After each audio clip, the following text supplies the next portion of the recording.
Una firma en Moscú paralizó la industria alemana. ¿Es este el principio del fin para el gigante europeo? En cuestión de horas, fábricas de Volkswagen y BASF, símbolos del poder industrial alemán, frenaron su producción.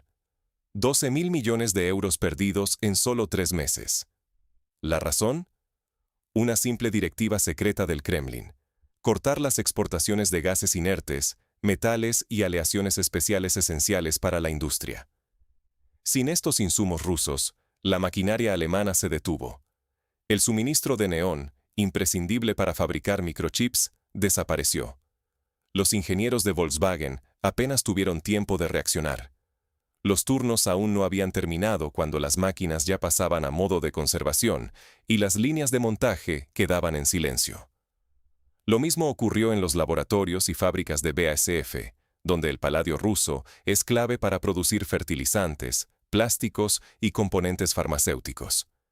Sin él, los reactores se transformaron en metal inútil y los trabajadores solo escuchaban las alarmas de emergencia.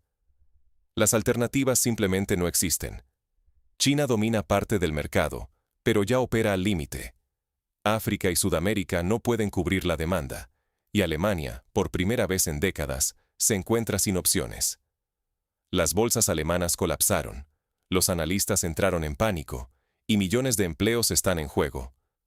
Pero esto va mucho más allá de una crisis energética. Por primera vez, la supremacía tecnológica y económica de Europa se tambalea por depender de materias primas externas. ¿Puede Alemania sobrevivir al corte de recursos rusos, o está condenada a perder su estatus industrial y su poder global? Veamos cómo un solo documento cambió el destino de la industria alemana. La industria alemana no cayó por bombas, sino por la falta de insumos invisibles. Durante años, Alemania se sintió invulnerable. Su maquinaria avanzada, sus laboratorios punteros y sus coches admirados en todo el mundo parecían blindados ante cualquier crisis. Pero toda esa potencia descansaba sobre suministros rusos casi invisibles para el ciudadano común: neón, paladio, gases inertes de alta pureza y aleaciones raras para la aviación y la electrónica. Recursos que llegaban, casi sin restricciones, y se daban por garantizados. Todo cambió en cuestión de horas. Una directiva del Kremlin, escueta y sin previo aviso, suspendió todos esos contratos estratégicos. La respuesta de los proveedores rusos era la misma: no habrá más entregas, la decisión es definitiva. En Berlín, la reacción fue inmediata. Las fábricas, dependientes de estos materiales, entraron en pánico. En cuestión de horas, las bolsas alemanas se desplomaron y los analistas recalcaban pérdidas de miles de millones de euros solo en los primeros 2 días. Lo peor: no existen proveedores alternativos con capacidad para suplir la demanda alemana. China controla parte del mercado, pero sus fábricas ya están saturadas. África es inestable y sus infraestructuras no dan abasto. En resumen, la industria alemana estaba atada a una dependencia rusa que durante años se ignoró. Mientras en Moscú, el ministro de Defensa informaba sobre la reasignación de recursos a proyectos internos y nuevas rutas hacia Asia, en Alemania comenzaba el efecto dominó. Primero caían pequeñas empresas proveedoras, luego medianos fabricantes, y rápidamente se cernía la amenaza sobre clústeres industriales enteros. El reloj corría en contra. Las reservas de materiales estratégicos apenas alcanzaban para unos días o semanas. Cada minuto perdido acercaba más a Alemania a una parálisis técnica. Identificado el eslabón débil, el golpe fue quirúrgico. ¿Por qué fue tan letal? La cadena de suministro europea se rompe y revela su talón de Aquiles. Cuando Rusia cerró el grifo de exportaciones clave, las noticias llegaron a los titulares, pero el verdadero drama se vivió dentro de las fábricas. Gigantes como Volkswagen y BASF, pilares de la economía alemana, detuvieron líneas de producción por falta de insumos críticos. La industria automotriz, la química y la electrónica, todas dependían de materiales estratégicos que, hasta ese momento, solo Rusia podía suministrar. Por ejemplo, el paladio, imprescindible para catalizadores y dispositivos electrónicos. Alemania importaba la mayor parte directamente desde Moscú. Sin ese metal, la producción sencillamente se paralizó. Mientras en los despachos de Berlín se intentaba calmar los ánimos, la realidad era contundente. Las reservas apenas alcanzaban para 2 semanas, y las rutas alternativas, prometidas a toda prisa por Bruselas, resultaron imposibles de concretar. No había proveedores que pudieran sustituir a Rusia en el corto plazo, ni acuerdos rápidos con otros países. En la trastienda, incluso los ministros reconocían que la economía europea nunca había sido tan vulnerable. Las consecuencias fueron inmediatas. No solo las grandes empresas sufrieron, cientos de pequeñas y medianas compañías empezaron a cerrar por la falta de materias primas. Los despidos aumentaron y la incertidumbre se extendió como una sombra entre millones de familias alemanas. Los sindicatos advertían sobre una posible ola de desempleo masivo, mientras los gobiernos regionales veían cómo sus presupuestos tambaleaban ante la caída de ingresos fiscales. El efecto dominó no tardó en saltar fronteras. Países de Europa Central y Oriental, integrados en las mismas cadenas industriales, sintieron pronto el golpe. Empresas proveedoras de Polonia, República Checa o Hungría anunciaron recortes y cierres. El corazón industrial de Europa latía cada vez con más dificultad, y la opinión pública empezaba a exigir respuestas. En los medios alemanes, el debate se encendió. ¿Cómo fue posible construir un modelo de prosperidad sin plan B? Las voces críticas apuntaban al exceso de confianza y a la falta de visión estratégica. Y mientras la política buscaba culpables, la economía real sangraba, poniendo en riesgo el sustento de miles de empresas y familias. Pero el problema es aún más profundo. No es solo Alemania la que padece. Rusia no solo interrumpe el presente, reescribe el futuro industrial de Europa.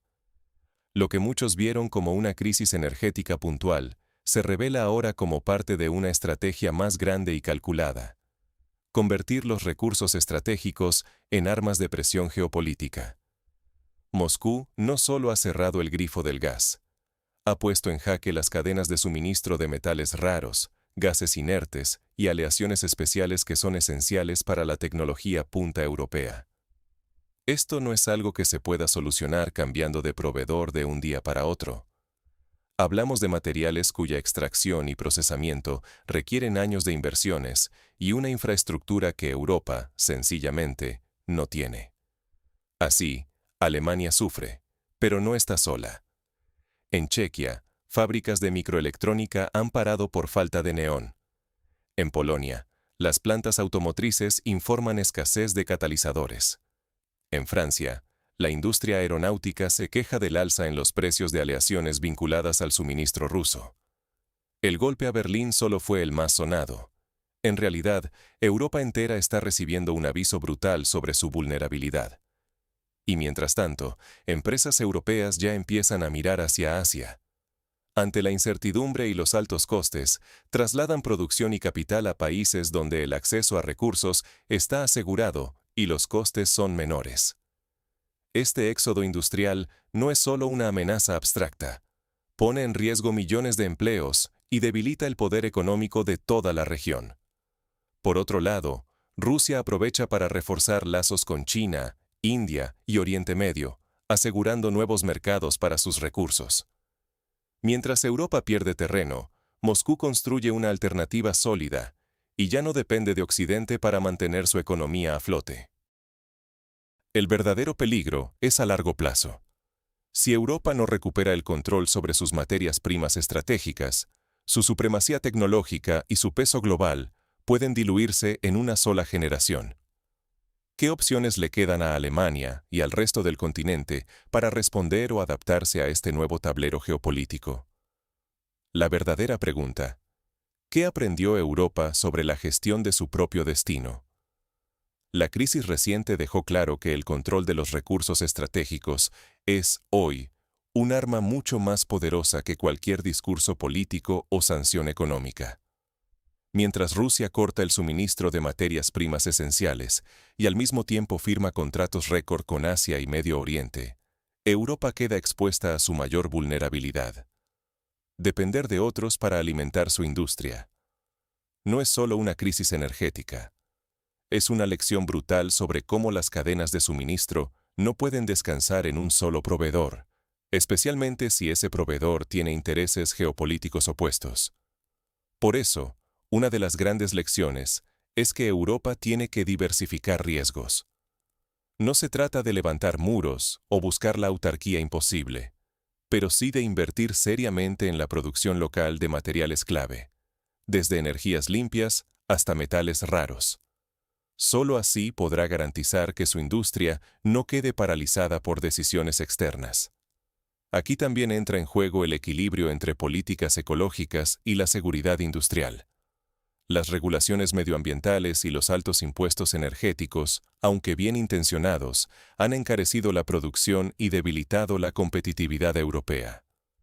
Es urgente revisar estos marcos, buscando fórmulas que permitan avanzar hacia la sostenibilidad sin sacrificar el músculo industrial ni los empleos de calidad que dependen de él. Otra advertencia clave. La resiliencia industrial no se improvisa. Se construye con visión de largo plazo, años antes de la crisis. Alemania y Europa no pueden permitirse seguir confiando en que los recursos llegarán siempre por inercia. Ignorar esta realidad solo acelerará el éxodo de capitales y de fábricas hacia regiones donde los insumos son más estables y baratos. Y lo que está en juego no es menor. Si no se actúa ahora, Europa corre el riesgo real de convertirse en una economía de servicios, perdiendo el peso y la influencia que solo otorga una base industrial fuerte. Millones de empleos, el futuro de ciudades enteras y la posición global del continente dependen de las decisiones que se tomen hoy. El desenlace depende de la decisión y el coraje de Europa hoy. Hoy es Berlín. Mañana puede ser París, Milán o Varsovia. Lo que estamos presenciando no es solo una crisis energética alemana, sino una advertencia para toda Europa. La desaparición de recursos estratégicos esenciales ha dejado en evidencia la mayor pesadilla de cualquier país desarrollado. Ver cómo su industria, orgullo nacional durante generaciones, se paraliza de la noche a la mañana. Porque, por más discursos que se pronuncien sobre valores y solidaridad europea, la realidad es tosuda y no escucha palabras bonitas. Lo que importan hoy son los números. Cada día de inactividad industrial significa cientos de millones en pérdidas, cadenas de suministro destrozadas y miles de empleos amenazados por la incertidumbre. Moscú ha dejado claro que la era de los recursos que fluían hacia Occidente, casi por inercia, ha terminado. Ahora, cada metro cúbico de gas, cada gramo de metales raros, se ha convertido en una herramienta de presión, usada con frialdad y sin sentimentalismos. Rusia ya no juega a la defensiva, impone las reglas del juego. Y si Berlín cede, esa señal resonará en todo el planeta. El mensaje será contundente. Una potencia de materias primas puede arrodillar a la mayor economía de Europa. Si no cede, le espera una larga recesión industrial, fábricas cerradas y la lenta transformación de gigante económico a actor de segundo plano. No existen soluciones fáciles ni indoloras. El error fue pensar que la tecnología podía reemplazar la base material, que bastaba imprimir dinero y sancionar para mantener la posición dominante. Pero Moscú ha destruido con un solo movimiento la ilusión de que los recursos eran secundarios. La pregunta ya no es quién tiene razón, sino quién sobrevive en este nuevo orden económico, donde lo decisivo no es el discurso, sino el control de los recursos reales. Ignorar esta lección sería condenar a Europa a una decadencia industrial y económica de décadas. Y no se trata solo de cifras o mercados. Millones de familias, trabajadores, ingenieros y empresarios pueden convertirse en víctimas colaterales de una gran partida geopolítica. La historia lo demuestra. Las guerras económicas rara vez acaban rápido o sin costes humanos. Hoy es Berlín. Pero si Europa no despierta, mañana la irrelevancia puede golpear cualquier ciudad del continente. La advertencia está lanzada. ¿Estamos preparados para escucharla antes de que sea demasiado tarde?